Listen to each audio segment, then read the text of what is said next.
Raf Ngindo Congo Promo. Oui, ça site Mora Gaillard, batutu basepela nango. Congo Promo en tout cas bosala musala kitoko. Boss Raf Ngindo en tout cas na passivement bambote. Raf Ngindo le présentateur de la force créative Congo Promo. Congo Boroto ça la force militaire na Congo Promo. Et faites comme moi, allez voir Congo Promo tv5.com. Donc au nom de Jésus-Christ nous bénissons le Congo Promo. Avec Raf Ngindo, Congo Promo ne tombera jamais. Nicolo Congo Promo ndé. Ouais, balobi Raf Ngindo. Congo Promo toujours, grande puissance. Come on. Congo Promo qui torcos net in a film. Congo Promo babunda na nango. Raf Ngindo. Congo Promo. What a plus, what a boss là. Bienvenue chez nous, les internautes. Que l'Éternel vous bénisse, que l'Éternel bénisse tout le monde qui aime la sœur Carmen Misamu. Mikolo ngape na comme na système moko ndenge ndeko nanga Patrick Mukula banda ekoloba. Ngape toko kendaka. Toko kendaka. Vie ochangesa ko mona makambo ngo ndenge zali. Na zimo elobela Patrick Mukulu po vie na nga Raf Ngindo bisika zatanga ko yoka bi Pat Mukulu. Po bien ke Pat Mukulu. Kolo za lokumu vraiment. Merci mingi na banoso bolanda émission oyo. Émission à Saint Promotion tellement partout dans le monde entier. Mutu nyonso soit l'émission Saint Promotion te bamusu bakoma kabaleka ba diarrhée, bamusu babelaka. Kande balobaka na imu mweleka na Congo balobaka ne zappe pas ton neveu. Awape ne zappe pas Saint Promotion. Pour ce que zapper Saint Promotion aux akolala. Aujourd'hui, j'ai reçu pour vous des invités. Papa na biso Jomas Masampu et puis Toyami lisusu les frères Blaise Nzinga la repentance balobi mibali nde mbinga na kati ya bato kolobate ko sa kama loba makamloka musumuki non c'est la réalité la kisanga place ni Salomo azaka mukuse la kisanga place ni Goleta azaka mukie na lola bato bambinga kaka. Bonjour frère Blaise. Bonjour mama Carmen Misamu. Frère Blaise toki vono ya ko kauka boye au juste za nini ba retraite kaka to nini vie. Bon, monika batango ezalaka bongo na temps tozali malili ya mama makasi et puis ba travail ezamwa mingi na studio ngalo moni voye ko mwa kase. Bile po ko bank sabata Congo boende no ba malili ya makasi ukanzonga za poto. Te malili ya na ka ndenge ezali ya biso pe na poto bon. Esa différence ya na makasi te donc malili ya pe makasi. Voilà, vous sentez frère Blaise Nzinga, dans frère Blaise Nzinga yo la repentance bato yo ba sengenga balobi bana ya deningonde. Ba yo kana susute ndenge nini mais yeye déjà wa masolo za kano papa Blaise Nzinga tolingi toyeba no carrière na yo carrière musicale na yo ndongo bandaki yango je pense que vous expliquer biso na émission moko tote ko sano déjà eleka mais sikoyo tolingi toyeba papa Blaise Nzinga au juste azana combien d'albums? Merci maman Carmen Misamu pour la question na yo. Papa Blaise Nzinga bande konos bazolanda ngai nazana album ka moko depuis na bandi carrière na ngai. Otemenga na yoki bato babi ozana album soki mibale misatu. Bon, ezaka la stratégie omoni mutu no stanga sala eloko na ye, azaka na stratégie na ye, ngai pe nazana stratégie na ngai oyo na mimela musala na ngai ndenge nzamba pesa ngai. Na sala mingi promotion kaka ya banzembo na yemba kala. Na betela yango mingi ba concert omoni biso ba congolais tolinga biso ka koloba. Tano abeta ba concert biso ya beta ba concert pour mapamba. Ok, ba concert na obeta wana yango sele lo mama Carmen Misamu oya oluka ngai to solola à partir ba concert wa nde banzimo na bato ba yoka ngo mingi nde bato ba mona ka kineti asa 4 albums 3 mais nzoke za na nga moko mais stratégie na ngai yango lo moni bato siko ba okanta nete za 4 mais tozo comprendre pété na moment où toza ba producteur ba komi pasi na ndenga jeté mais yo penza ba bi frère Blaise Nzinga la repentance ba concert bipai ezani ozala producteur. Bon, producteur zate pour le moment, mais za musala nzambe to ko vanda te so ba producteur ba zate so de kanyima boko to ozela ka ba producteur to ozela bango timu klipe ko fozi producteur te. Mais o kaka mukenza mbazo pesa biso yango wana to sala musala ya nzambe ekende liboso et puis nazana groupe na ngai, nazana staff na ngai o bazake soki nazana organisation moko to kuta na bango ba contribuer moi nam to sali ke musala nzambe ke liboso mais na mupanzi na nga na yebi ke papa Mas Masampu o présenter aza producteur à liboso o abetsanga concert ya liboso na mboka oyo na respectera makasi pour eza facilité mutu o azwa mbongo na ye na poche na ye abimisi abetsinga concert afuti ba musicien aza mutu liboso asala ngona vie na ngai donc na respectaka ye vraiment makasi mais pour le moment naza na producteur te mpona album oyo nazo préparé sikoyo. Vraiment merci mingi Papa Blaise Nzinga mais namoni ke nga mofona sisa maloba onde Papa Blaise Nzinga oti koloba oyebi ke eza na ba stratégie mosusu esengaka fozaka na babato ka Papa Blaise Nzinga. Pourquoi je l'ai dit? Il y a d'autres missions chrétiens bazaka wana bakangi maboko ba la producteur ya ko produire bango mais yoka frère Blaise Nzinga lobi faut ko betaka ba concert rebelle producteur petanga zotala zo mona ke non mission c'est un bosseur nde bato so benga ba oh fallait pour passer un bosseur oui azo bosser ba producteur bazo luka bango toi un mission chrétien ofandi na yo o pona sa album na fandi na la producteur ko luka nga producteur ko luka yo na moment autokomi félicitations Papa Blaise siko za stratégie ni nango pena yo zo salela pour betaka ba concert rebelle bongo o fongoli bato bele misu ba mission chrétien balali concert yo ko pesa pa ba mission o balali ko ba ebiteke même producteur azate faut ko sala pe fort yo moko beta concert na yo ya on appelle ça bande ko na ba musicien ba concert oyo bolandaka o bato baoloba te mais bosala nde mosala na bino moni ngai Blaise Nzinga ndeko na bino bato baloba mingi mpo na ngai bato baloba na bandenge na bango bandeko na ngai bastaff na ngai bayebi oyo nazoloba mais bayebisa ngai kaka kolanda te yosala mosala na yo ndima ata sanre na oyo kosomba ata lipa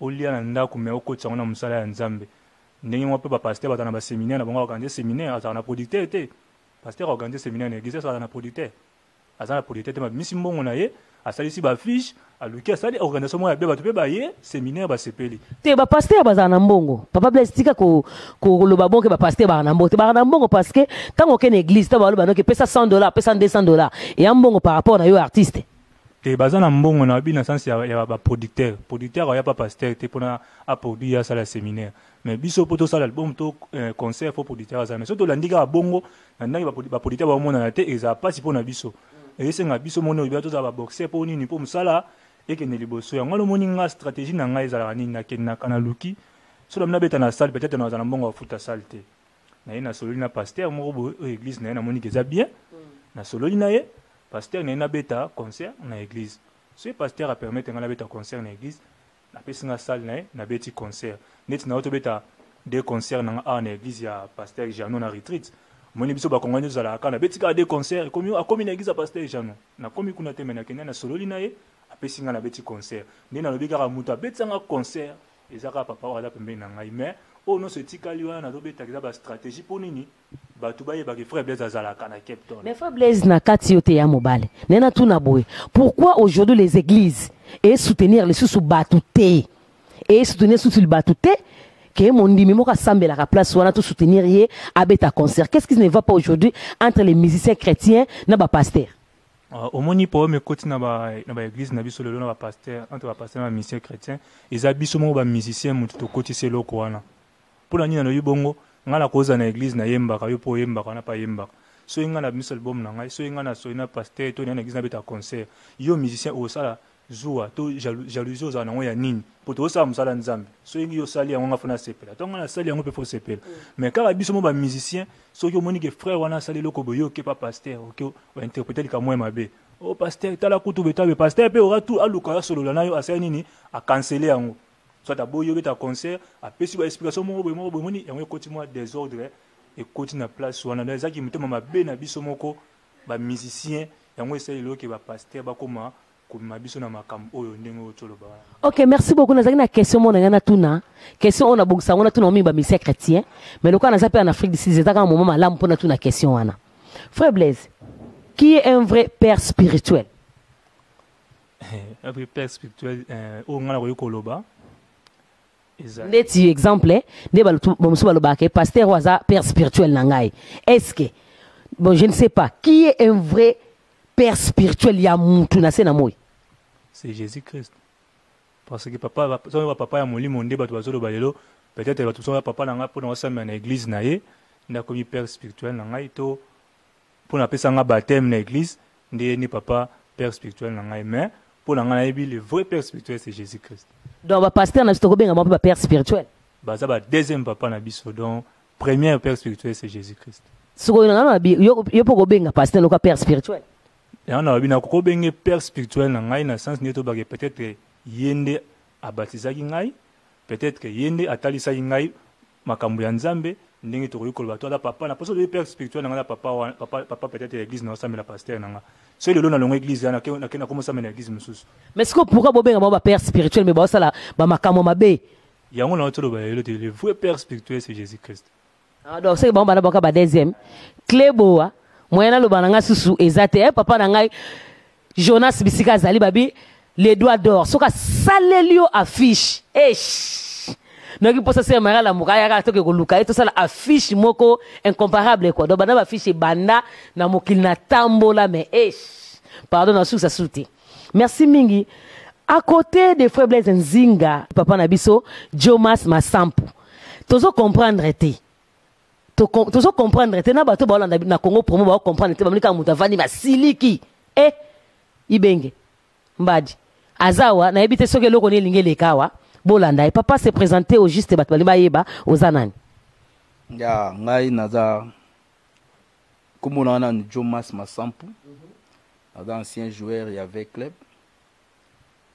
naza na Afrique du Sud ba veklibe boyebi poni na koma avec club et poni na koma na Afrique du Sud ya alongaki vita tina koma naza na méchant mabe pour carrière na ngisile là. So carrière na ngisile là, il a méchant toujours ba vécu bien. Papa ni kamine ni ka boswana ba vécu bien ba sala yo nini. Ngana joueur définitif à Vita. Joueur définitif à Vita. Mais nazara joueur définitif à Vita. Vita sombanga na équipe ngana utaka na banda bale makolongulu. JM na monga fula. Lelo na koma joueur à Vita, Vita tangu a tsundoli ngai na komi nulle part na yo se retrouver na carte Afrique du Sud na to beta Coupe d'Afrique Champions League na As Police bat ba comprendre te donc yo na Vita na équipe na biso avec les ngana ya zana za peda avec bien na makila avec bien pena makila donc yo pena oza grand joueur na Congo ndongo zalaki siko bo uti ko beta coupe tango bozongi ale nde basundoli yo siko te eza masole baby te za kosundola te eza des problèmes ya management omoni so za na fruit na ya bien so ko garder malamu lobi abota pe mbuma malamu so ko koni loni place ya mabele abota mbuma malamu so loni place ya libanga ezala passe pe bota e bota na kokoso mais so ko loni on a zéro e bota bien ezaka nde topesa adimi opesa adimi na place mobo ekino moi ekino opesa adimi ono mona ebote o mama sikoyo sala combien d'années na Vita pour bato ba se rappeler bato ba yeba et puis époque na bino penza na Vita et puis ba ninga no beta na bango osala pena combien d'années na équipe wana ya na bandi Vita na 1998 1999 1999 na beti na Vita na 2000 na ke As Police et Lupopo na ke Lupopo tina Lupopo beta na beta na Lupopo wana na beta na prof vie na nga watunda kufa yene mtamema biso ba collègue na bazaki ba beki bizangi bazaki ba boisa betani na Vita lelo yo na longwa kuna na ke Lupopo na beti kuna na 2001 2002 ya na 2003 na yesu As Police et na Lupopo na longo Lupopo en 2004 na Afrique du Sud. Donc oye Afrique du Sud en 2004. Donc ba nene so depuis 98 o bano zaka na Vita na Lipopo. Depuis 98 na habité sur la ninga 98 1998 1999 azali na Vita. En 2 ans wana. La Vita wana azali ba série ya Mayanga ba Lese Jina ba Alu ba Mazoa ba Isa Mulimbi do wana batu anga to wana obeta na bango ba Tony donc ba joueur na biso bango wana wa série na biso Vita ba vie na nga pe bolanga la na okuta ebe lwende na okuta e wana na ba Gilemba bo bazaki wana do ba vie na ngai donc bango ndi to na wana Vita siko vraiment na ebité batu ba joueur na nyonso ba msu ba kufa ba msu ba zali to ezandene est-ce que bo solo la rapé bon pour le moment na sola mingi na kuzulu akoma pa entraîneur na kin donc yende to sola trop na Isa Mulimbi to sola pe moi trop na wana ba Facebook wa nezala kaka mais ba mususu mana mona bango te na mona oyebete tana bango te so ba kufa so bazali ebité bon nandimi te bakufa soko kufa na ngana ka sopo na ka vie na nga kamuzu akufa na Angola wande na yoka vie na nga kamuzu banda akufa na Angola wande na yoka mais ba musu na yoka te. Bon siko lelo na kotuna mutuna moko parce que mutuna bato baolanda nga bayebi ke eza mutuna buzo bate mais mutuna mo eza très important. Époque na bino to ba beta bal na ba 98 90 na ba 2003 o sali carrière ya ki footballeur na yo. Nana époque o ibenge azu équipe o bozana o ya vita lelo ndo ozomona. Est-ce que ozomona ndeni batango bazo beta bale to bazo sakana ba ona ndembo? Neti nga na ebe na nga pe libenge te. Oye ba ibenge te sasa coach ya ni ya vita. Na yo moneka na sima na biso nga na ebi na nga ete. Na yo moneka na oye ba ete ndeni ponga na bato baba ibenge wote bato ibenge coach ba imbe andengwa na. Bon, nga na ebi te na yo moneka na vita kaka na ba 2000 ba 2000 soki 16 2016 2017 na yo mona. Nga na ebi na nga ete. Mais ibenge azo place na bino. Ibenge azo place na bino poso bito tala pena logique makam. Neti biso ba Carmen Misambo Marie Misambo ate biso remplacer na masolo. Mais bino ne zaraboé to mona ngope. Muto a beti bale trop. O comprend l'équipe wana. Soki ke ale bino beta ne susté. A comme un entraîneur. Mais neni siko yo o tiki poste na yo ibenge logi azu place. Ezani logiste. Bon, ya landa ne bakura na habité place abimela ki malanda place a utaki para landa bakur ayaki avec vita le là comment coacher vita bale moni bale roza pe grand joueur roko ma pe coachité robeta pe bale makasi mais komi coachité musuto roza no coach obeta no bale te donc c'est que cause c'est que msu beta bale na ba ibenge mais msu pe ibenge yako beta na ba 2000 erio longwe de gens comme lelo bongo te ngala na niveau makata na bani babale na ngati na kom na ba niveau na mona libengete na mona pe ndenga beta bale te bona ebite place abimela ki soka utaki wa bonga pe na déplacer na ngade ya mboka do yango siko yo moni ke te faut chele masolo siko o chele libaya na Afrique du Sud jusqu'au ba jeune nyonso ba congolais bana no chele bengelo kwa mo libaya moko bon coacher la libaya eza mam donc vrai eza mamwa kilo donc eza libaya te eza ke non ngape na otala carrière na nga na sa sikoyo na coaching na nga coaching management na ngai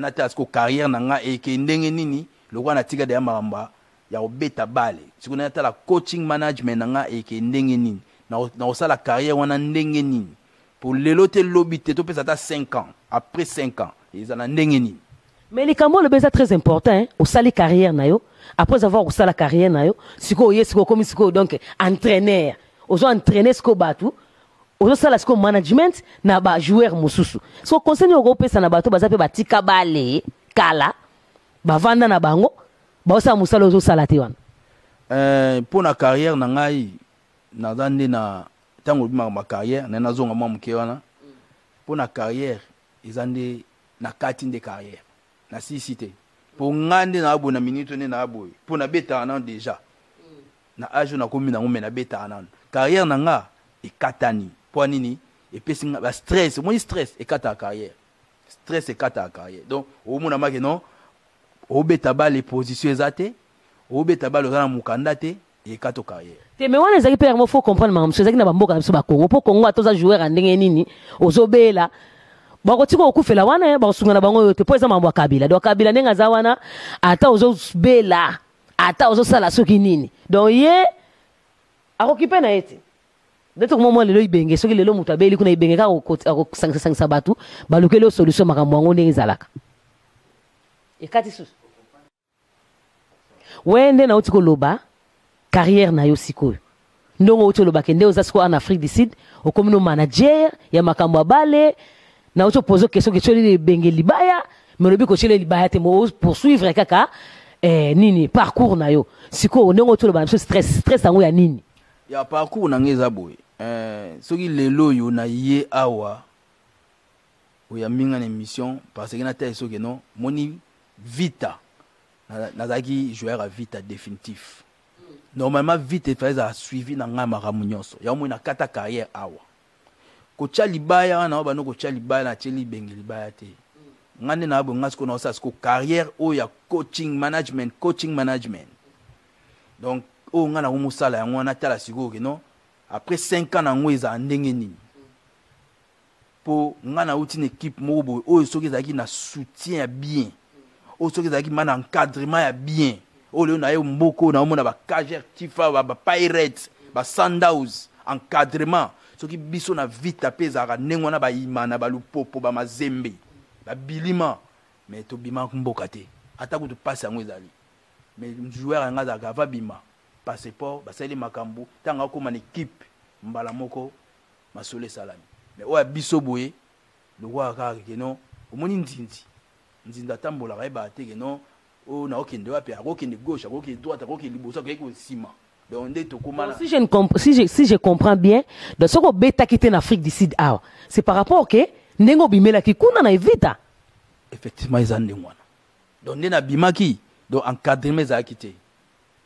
avec libia batika yanga kaka boye donc bobeti coupe bafuti na bango te te kobeta coupe te nga na coupe te nga na bimaki mpo nayebi keno na minute opposition ekomi ndenge nini bapesanga position ya mabe donc manager te nini te position ya mabe na yo se retrouver na kati ya Afrique d'ici mpo nini o yaka na Afrique d'ici yaka na lupopo yaka na Afrique donc nakomi lokwa kende bozonga boye kende bozonga boye donc eza bien te en carrière na nga ekatana. Vraiment, merci beaucoup. Kando Toloba, si vous avez un groupe yango, bateau wana équipe na wana zo évoluer ndenge nini.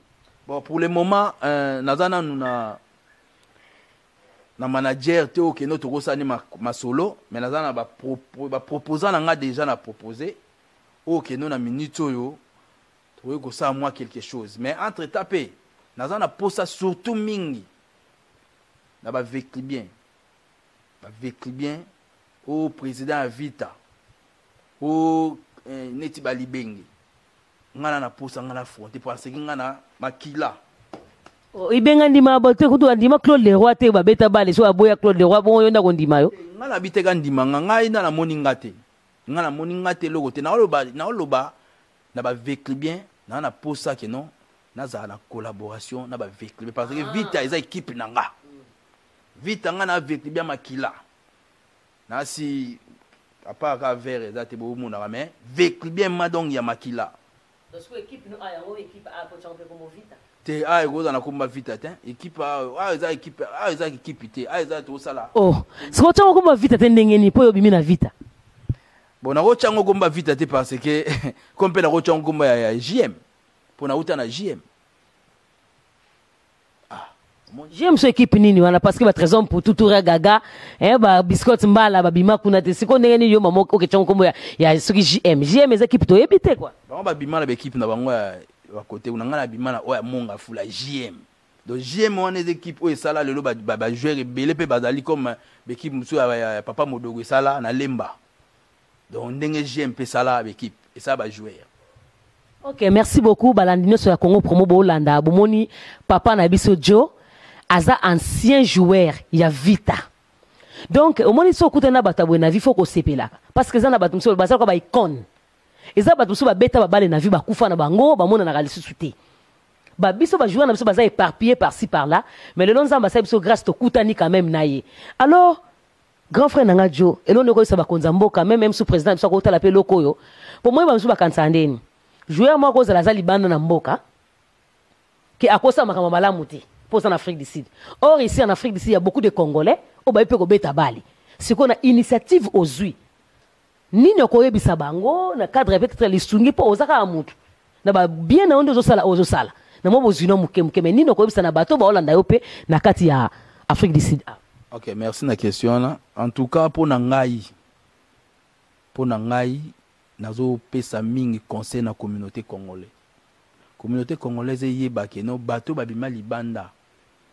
Bazo bota kuna na libanda bazana bana libanda et puis bana bazo botama lelo ba kuma ba joueur a minene eza na poto eza na Angola eza na Congo donc to bandeni to ko encadrer bango ngaya omoninga na posa ke no en Afrique du Sud to sa elo mo bo to encadrer bana o bazana ndembo na makolo soutien na biso ezani surtout so mutu azana posa ke no asa la même ata o asata équipe moko boy awa ya munene aya contacter nga azana nga ke to cadrer bana na niveau mo boy baobima ke bokomi ko manager bango.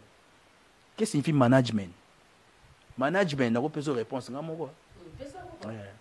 Management eza mutu azolanda suivi ya joueur wana et puis ye wana nde mutu osama solo pona minute oyo ke non joueur ake liboso a manager joueur a manager musicien o sala on kana ba bien na omoko na ba mobo ozuni wa muke muke bon na ko pesa me mettre exemple yo aza pembe na nga donc na muke na nga na zwaka hein na bana 4 na muke na nga na zwaka na sala lo mobo ke ona ngai ke nzamba asa attaque asala quelque chose pas sala ke na betisa pona tesa bato mokili ke non na makasi ya nzambe nem na kosa eloko wana na betisa frère na nga Blaise Nzinga conseil ayebi ada témoin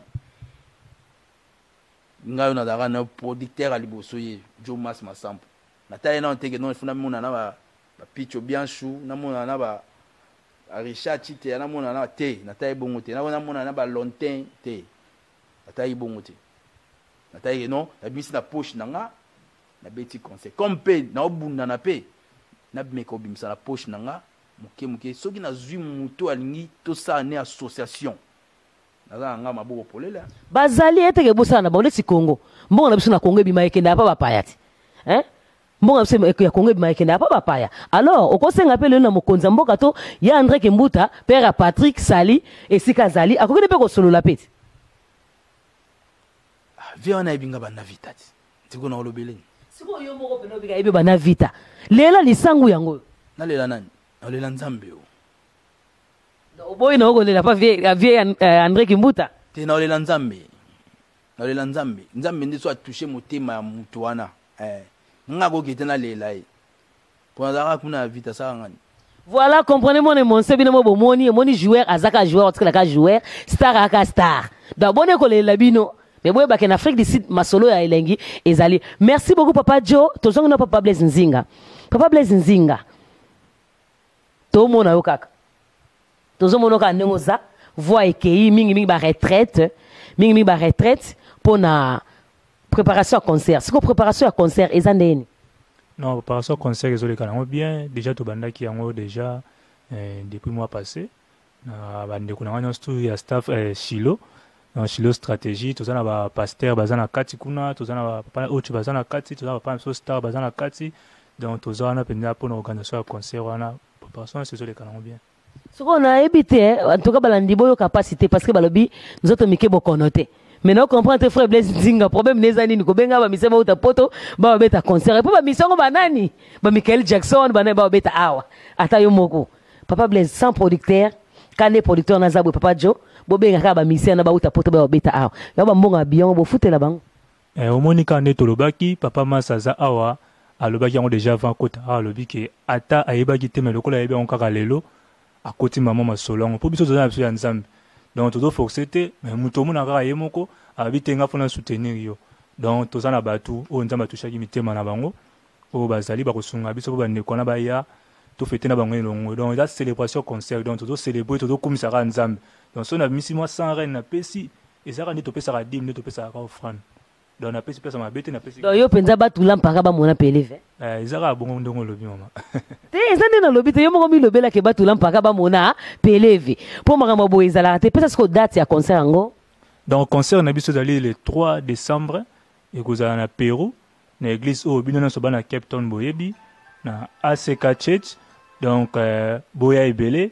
Na pesi papa na biso mystère mbote sika zali nde na loba kaka bandeko mingi bakomi tunaka mais frère bezo obeta ba concert mingi nde nini eza stratégie na opesa bino ba musicien o boza na Cape Town o mingi pe ba na ko yeba yango te me boyeba yango ke lelo o tozo ba producteur te mais okova na album no na ndaku te oyo kango na ndaku na mwasi na bana to na bandinga msu na église mais à partir ba concert nde to kozo ba producteur tongo sali concert na ozu image na to na ba YouTube tout dans Facebook ndoma ko tala pe benza matoucher mutema na aluki yo a produire yo so yo vani na ndako boye osana image moko te osana archive moko te neni producteur ya reproduire yo tant yo vani album na ndako mais ba misa Captain babika banzema ngo yembaka yango peso bandeli suna kata studio na zana banzemo ebele mama Carmen na si ba miso ba olandanga aba yebi na banzemo ebele na yemba te na Golgotha na yemba yango te bande ko kutu ba yebisanga nzemo na funa bomba ngo timu ko na zo producteur. donc naza na banzembo ebele ya kitoko na nzembo mosusu nazoyemba mokili compliqué non nayembango te naza na nzembo mosusu nazoyemba oyo nazoyemba mikolo oyo osali vocal nini ekokabola nga na yo yesu na ngai nani akopekisa ngai na yo nzambe nani akopekisa nga na yembelaka yo donc banzembo eza nango. Merci mingi kande bino bomoni papa Blaise ndenga uti koloba toko kendaka lobata ndeko nanga Patrick Mukolo bisiko za en tout cas mikona loti yo ndeko nanga en tout cas kola pambola bisiko za na États-Unis umela vie umela parce que ndoko kende bike biso quand même sam to kozwa ka biepe to ya na États-Unis ngo. Merci mingi na grand frère nanga qui est Francis Abedi Bakar nga mikona bwaka muto za na Bakar ozana mituka te pas question papa toko mo chité mot de la fin ezaka pa nzambe mais pesa la batuno ba Hollandao ba yebike ozalaka o existaka pesa bango numéro ba master no so ba otalo na Congo Congo elandamaka ba bengao ya nazo pesa nazo ipsa ba camarade tu mbote onyo so tu ba binga na kombo ya Jomas Masampu mutuna bino ya ngaba na masolo za na nzela ke encadrement ya management donc tout cadrer ba petit pour lobby tout ça moi fouille moi ya bien après ça mbote mingi surtout na ba anciens joueurs ya JM après c'est mbote trop na si bo Hollande ngai bino nyoso tout après c'est ba vécu bien ngai mbote trop vient na lokoni na bosa na rote toujours boza toujours wana elongo staff a vita bino nde oyebi masola vita vient na ngambu ya place ozali masolo oyebi après ça mingi ba massa na ngatu avec bien mbote trop aluku zulu coach kata kin yo yebi to solano toujours contact ezala ba laisser jina ba nono tout na kata mikili boyamba mbote na ngai ba pajo ba Yvon Richard Chite na bosa inte les grands baoba Lonte Masudi toujours to dans urgence yebo Pichu Makayabu États-Unis. Merci mingi mais pesa numéro no ya téléphone pour Pichu Makayabu ne otuboke Pichu Makayabu na yebi oteme na boake déjà pour na yebi ke tango Holanda émission oyo en tout cas bisiko zali na yebi ke o solola petite sœur no asolola pesa numéro pour ta Holanda yo ba yebake ndiko na biso yo numéro na ngai ali 0027 62 17 29 643 0027 62 17 29 643.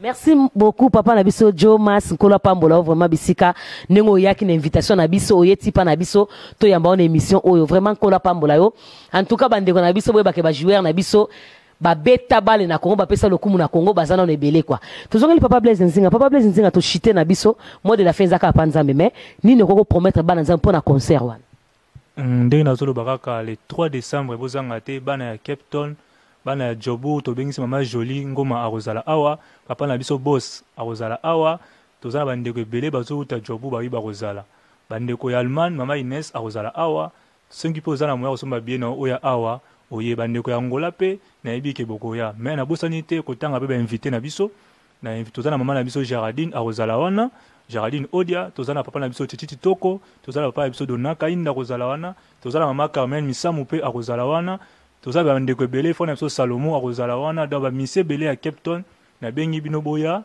to fêter elongo biso nyonso te to kumisa nzambe elongo na banzemo oyo ko yemama yango wana nzo pesa merci na bandeko nostri ya groupe Chilo stratégie oyo tozana pona stratégie ya concert wana nazo bisa no bandeko boya eko bokosepela kolega ba concert to betana ba sorte river all bokosepela kolega ba concert to betana na ba ni frate pa pasteur Jano concert on a vu que boza de cité préparation paysan makasi ba stratégie et kozala mo ebele mbote na ngana staff mbimba mbote na ngana ba mission nyonso ya groupe Chilo ya lingi bino mingi na bike bolinganga pe mingi musala nzambe zoke malamu papa Ochangesaka papa Jonas papa Star na pesu no mbote et puis na producteur na ngai papa Mas Masampu oya tika ngai tazala toujours na ngai tika ete musala yeke malamu donc bino mo moniteur na esono ke concert à liboso na beta na 2012